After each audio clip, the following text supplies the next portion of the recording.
Hola, ¿cómo estás? Muy bien, sí. That's all like maybe 7 words that I know in Spanish, so don't expect me to go any farther than that. Long time no see, folks. Hey, today we got something special going on. I am working with RTR Suspension.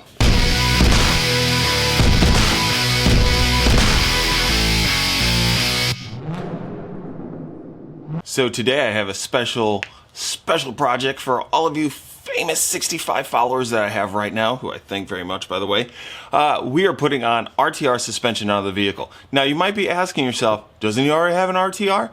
But for those of you who are new to the channel or watching one of my videos for the very first time, I drive a 2017 Spec 2 Mustang RTR. So for those of you who opted not to get a spec model RTR the way I did, you can still build your own at home using the parts from RTR that you can get available right now on AmericanMuscle.com. So with the suspension parts that you can get that I have on my car, you have your adjustable sway bars, you also have your shocks and struts and your springs. Now you might be asking yourself, if he's already got a Spec 2 RTR, why is he doing this?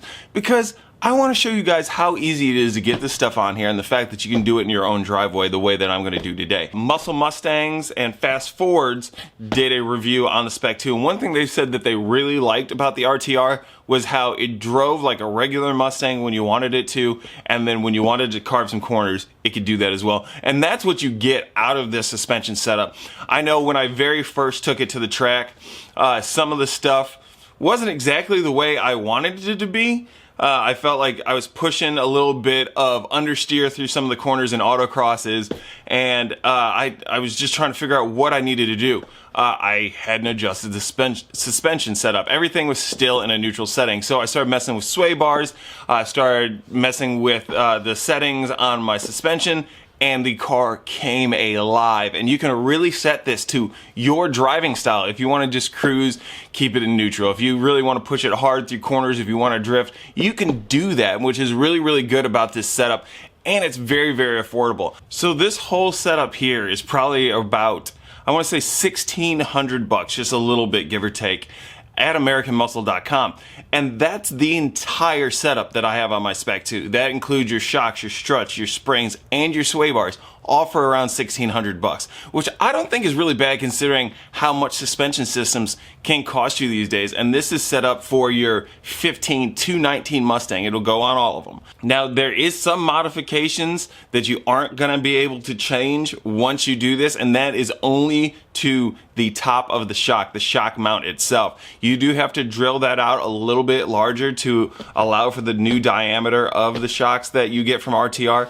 But hey, a little bit of modification for a lot of bit of performance.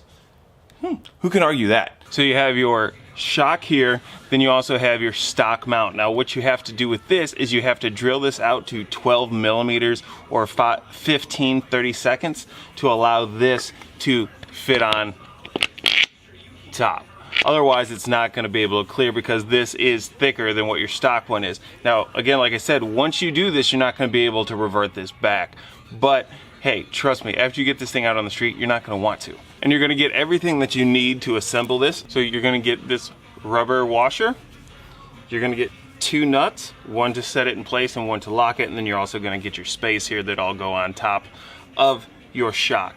So what you're going to do first is you're going to take this plastic washer, slide it over the top of the shock.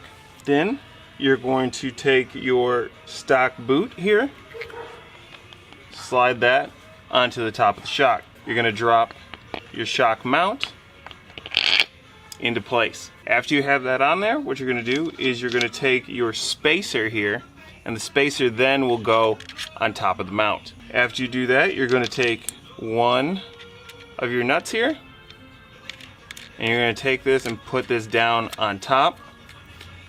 And then what you're going to do is you're going to torque that to 22 foot-pounds. After that's in place, you'll take the other one and put it in on top of it to lock it in place. Okay, once you have everything assembled, what you're going to do is you're going to set it back into place. Now, up top, what you have here is you have an 18 millimeter socket, and down below you're going to have 2 bolts that are going to require a 15 millimeter socket. Once you get those tightened in, you're good to go. One thing that you'll have to get from American Muscle that I got when I purchased my car was the adjustment tool. You'll notice an F and an R. This is for your front struts and your rear shocks. So each one has a different groove section here that will adjust it. So for your rear shocks, all you have to do is place this on top, and then you'll rotate this to adjust it to make it a stiffer ride or a softer ride. So when adjusting your suspension, you can do it with the wheel on, but it is far easier to do it with the wheel off. So when you put your adjustment tool on the top of your shocks or your struts, just know that it's going to be about 2.5 turns from full soft to full hard. So if you want to place it in the middle for normal driving, or if you want to go full soft for the track, or if you want a really stiff ride, this is how you're going to handle this. Now for the top, what you're going to have to do is you're going to have to remove your 3 bolts that you have up here. You're also going to have to remove your brake caliper. This will give you access to the lower 2 bolts of the strut tower. Another thing that you're going to have to do is remove your sway bar end link. This here is also an 18mm socket. Now you don't necessarily have to do this, but one thing that I chose to do was remove the heat shield and the rotor as well. It gave me better access to the bolts and getting these cables off for the speed sensors as well. So the bolts that hold the strut into the knuckle are splined. So they're a little tough to get out. The easiest way to do it is you bring the nut back until it just covers the end here, and then what you're going to do is just hammer it on through and it'll pull this out. Here I've compressed the springs using a rental tool that I got from AutoZone. It was like 55 bucks, and they return your 55 bucks when you bring it back in, so it's pretty neat. You don't have to buy yourself one. And for anybody who's watched any of my other videos with Drew, it definitely beats using tie-down straps to do this. Shit. And that would have been my face. Now with your new RTR Tactical Performance front strut, you have your same adjustments up top like you do on your rear shocks. You'll use your tool to adjust this.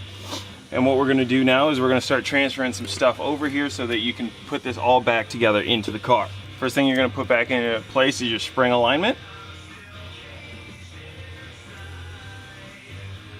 Alright, once that's in, you're going to put your spring back into place. So we're going to transfer over our stopper and our boot, our cover, and our tower. Then onto your strut, you're going to have your plastic washer, and up top you're going to have a standing locking washer and a nut. One cool thing that came in the box from American Muscle with the struts is this little tool that helps you with the adjustment. So this goes on top of your strut tower. So then when you line it up with your adjustment, all you have to do is know how many clicks you're turning it, and it helps you get it back to neutral settings again.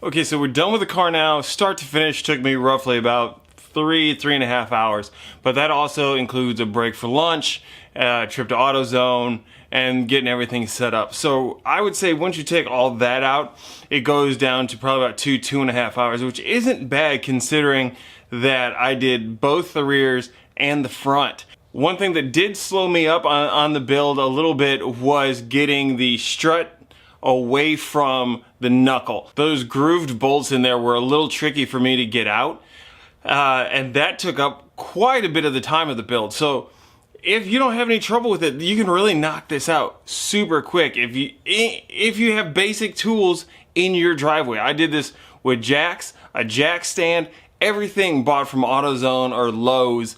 Not trying to do product placement, just kind of let you know where I got that stuff from. So you can do it yourself. You don't have to go and spend a ton of money having somebody put this on. If you choose not to get a serial number RTR, hey, that's up to you. I myself, I love mine. But if you got one 15 to 17 before they were released and you want to build one now, or even if you want to build it piece by piece on your own, that you have a 17 to 19, you can do that in your garage by yourself. How easy is this? I mean, why wouldn't you? A lot of people tend to think that they have to take it to a shop. Now, sometimes it is required to have an alignment after you do things like this. And if you're unsure of yourself, get a buddy to help you, get a girl to help you, do this in your driveway, and then take it to the track, take it down some twisty roads, however you want to handle it. The motto that RTR kind of has going right now is that it's available to everyone, but only for some. This is this car, and if you're that some, get it. You'll enjoy it. I would like to say, I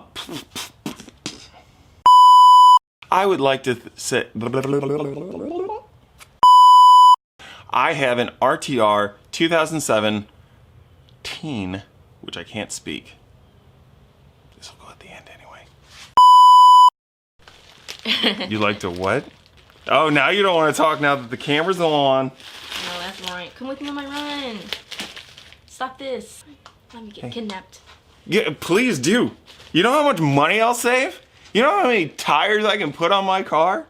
I can invest in my racing career and stop looking towards yours. Hold on, let me dream for a second. Going through trails, you know how hard it is for me to do anything? How long is it gonna take you? 45 minutes. 45 minutes?